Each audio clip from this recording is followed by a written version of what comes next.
sometimes if you create more of that relationship and rapport with between the homeowner and the builder, if you're more relaxed and more, have a bit more of a connection, then it's going to make the tone of conversations very different. It's going to bring it such a different energy to the project and to, each day that you want to go to that site. So if you're working with a homeowner that, I'm going to say is like a friend, you're going to be happy to show up. You're going to be great, excited for them to get the work done. They're going to be excited to see you. And whereas sometimes if you have that disconnect and that, I'm going to say like a negative energy or more of a, oh, you're the builder, you're doing a service for me. It can bring just that different energy level, and sometimes it can create more of a like a bit of a barrier, or it can bring like a distrust, or the communication can be very different. Thinking about building or renovating? Or maybe you are already knee-deep in a project now. Are you feeling unsure of which steps to take and if you are making the right calls? You're not alone. Welcome to Builders Beyond Borders, the podcast where experienced Aussie builders share real stories, insider tips, and practical advice so you can build with confidence, avoid costly mistakes, and actually enjoy the journey. Let's dive in.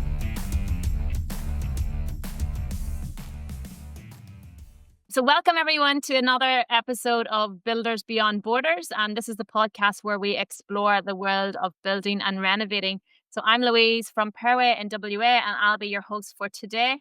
We've also got joining us today Hugh from New Realm Homes in Melbourne, Victoria. We've got Paul from Independent Building Solutions in Canberra. We've got Andy from Perway Construction Services here in Perth in WA, and we've also got Matt Old from Matt Old Builders in Warrnambool in Victoria. So welcome, guys. So today we're diving into a topic that might make you raise an eyebrow at first. So why should you invite your builder over for dinner? So this topic is really exploring about not typically cooking up a storm for your builder, but it's just a metaphor to explore the importance of building a really strong relationship with your builder, and how good how good your project can be with good communication, a little empathy from both parties, and how it can create a smoother project and a much better experience for everyone involved. We're just going to dig in and just let's see how building a great relationship with your builder could be the key to a really successful dream home. With us in Perway, I know that one of the key things when clients come through and the initial conversations, it's obviously to see what the project and the scope and how we can see if we can help the potential client. But it's really important that we establish at that first point if the client is the right fit for us and whether we're the right fit for them. Because we think that a construction project can go on for such a long period of time, through the pre-build right through to the very end. Sometimes it can take anything really between 3 and 18 months even. So, I think it's important to make sure that you've got someone that you really like and that you've got a good relationship with.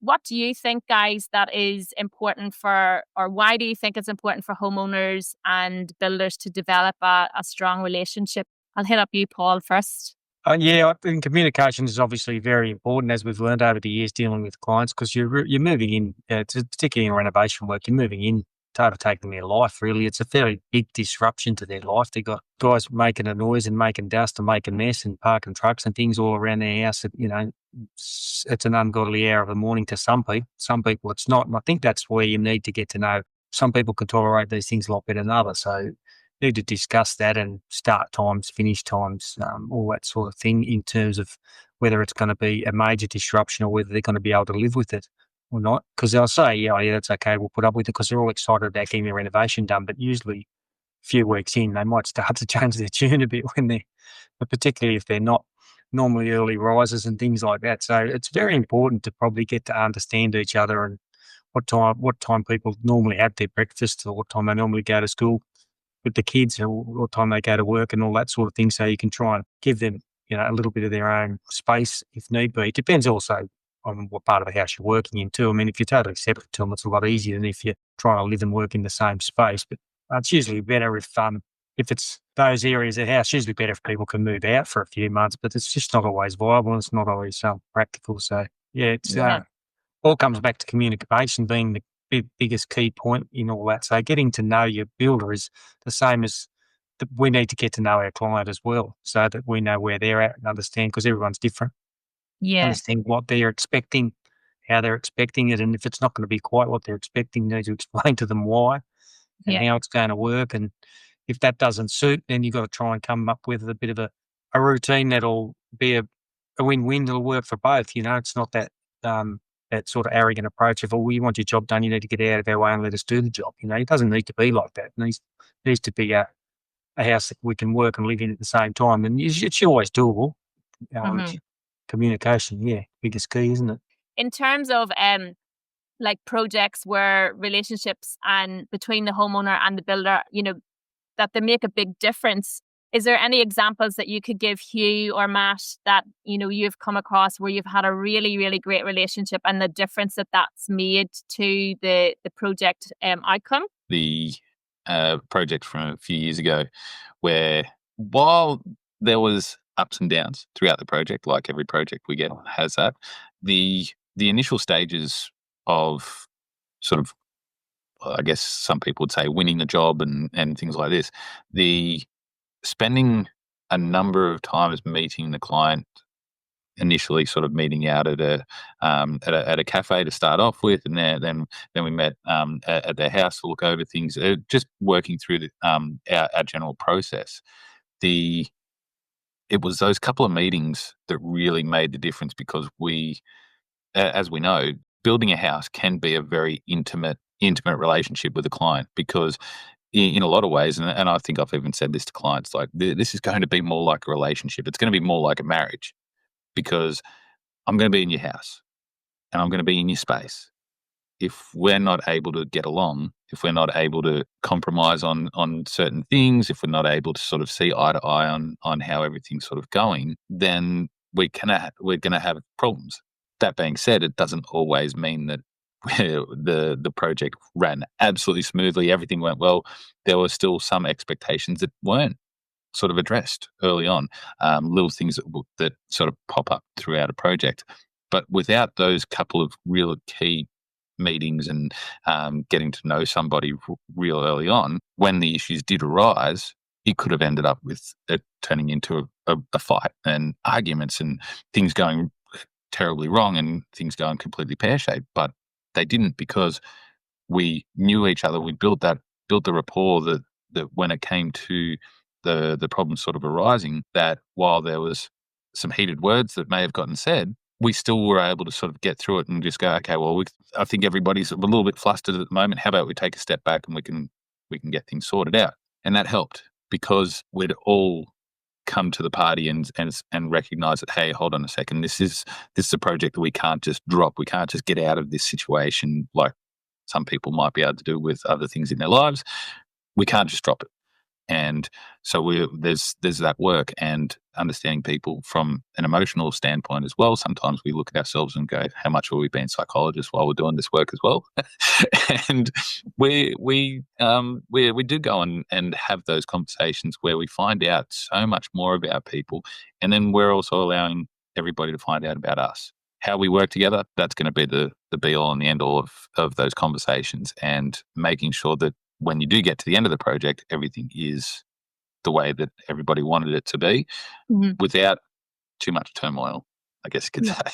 Yeah, no, thanks for that, Hugh. And Matt, what about you? Have you had a project where by the end of it, it's nearly like a friendship that you've had, that because you've had such a good relationship, and how maybe did that impact the project and how it ran? Yeah, we had an example last year, I think it was. We finished an extension for a couple, and they've got 4 kids. They had a newborn, I think he was about 6 weeks old. So it was a pretty inconvenient time for us to be in there, pushing them up one end of the house while we put an extension on the back. But one comment that stuck with me, and it's very relevant to what we're talking about today, was she felt really upset when the project was over.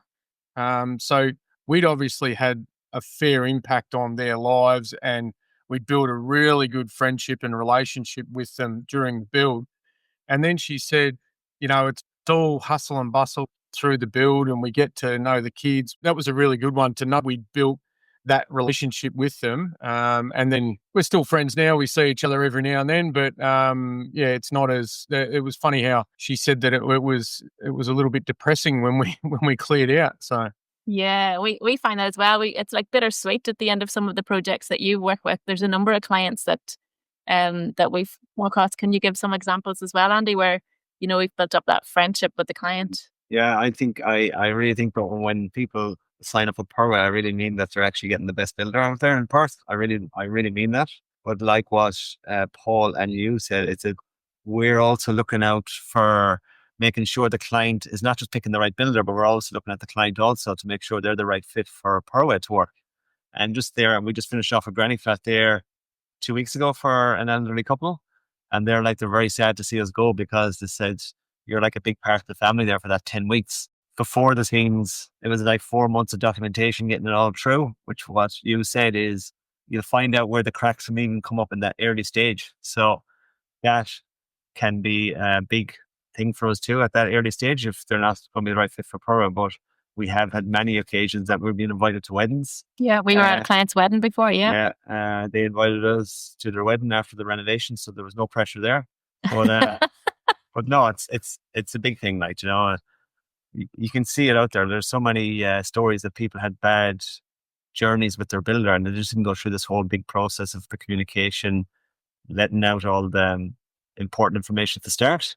And then hopefully the build stage should be a happy stage, shouldn't it? But I think as well that sometimes if you create more of that relationship and rapport between the homeowner and the builder, if you're more relaxed and more, have a bit more of a connection, then it's going to make the tone of conversations very different. It's going to bring such a different energy to the project and to, each day that you want to go to that site. So if you're working with a homeowner that I'm going to say is like a friend, you're going to be happy to show up. You're going to be excited for them to get the work done. They're going to be excited to see you.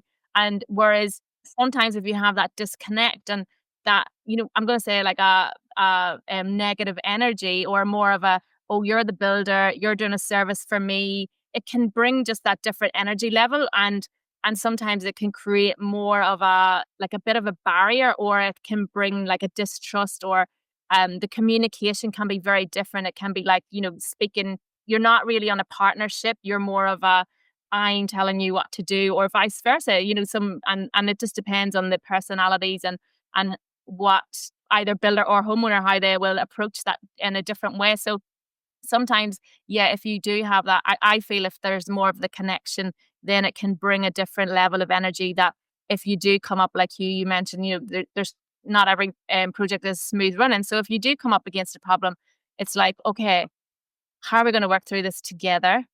Rather than you need to sort it out for me, or, this is wrong. Do you know what I mean? It's just a different level of rapport and the impact that can have on that final part of the project because of that client's experience that they're going to get. They're going to feel a little bit more, they'll feel it more of an enjoyable process, that they're not as stressed about it because they've got someone that they can relate to and talk to.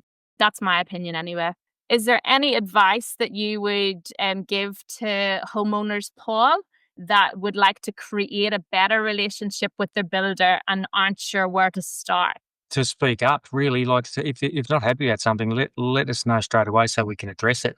Don't sort of stew on things. That's the biggest problem. That works both ways, doesn't it? Because it's like getting back to what you were saying, it's you spend more time with them over that period than you spend them with your own family. So they do become like family, don't they? So as the same thing that happens, you get irritated and annoyed with each other. So you've got to make sure you keep that open.